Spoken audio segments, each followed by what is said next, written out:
ఈ రోజు ఉన్న కార్యకర్తలను రెచ్చగొట్టి వాళ్ళని ఏదో ఒక రకంగా ఇచ్చేసుకుంటే జనాల మీద కుచుకొలిపి రాష్ట్రంలో ఒక అరాచక పాలన తీసుకురావాలనేది విజయం. మీ యొక్క బతుకులంతా ఇంతే. నువ్వు రపా అంటే ఏంటి, జప అంటే ఏంటి? ఇక్కడ ఎవరొచ్చినా ఎవడు పీకలేడు తెలుగుదేశం పార్టీ కానీ కార్యకర్తలను కానీ. జగన్మోహన్ రెడ్డి గారు నువ్వు మంత్రిగా ఉన్నప్పుడు జగన్మోహన్ రెడ్డి ఎంతమంది మంత్రులకు బీసీలకు పదవులు ఇచ్చాడా? ఎంతమంది బీసీలకు పోస్టులు ఇచ్చాడా?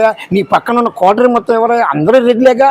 ఆ రోజు నీ నోట్లో ఏమైనా పెట్టుకున్నావా, లేకపోతే నీ నోట్లో ఏదైనా పెట్టి ఇది చేసుకున్నావా? ఏమై పేరు నాని ఆ రోజు ఏమైంది నీ గొంతు? ఆ రోజు ఏం చేసావు? ఏంటి నీ పక్కన సలహాదారులు మొత్తం రెడ్లే. ఏ డిపార్ట్మెంట్ లో చూసినా రెడ్లే, పోలీస్ డిపార్ట్మెంట్ లో చూసినా రెడ్లే. మరి ఆ రోజు ఏమైంది నీ పేరు నాని?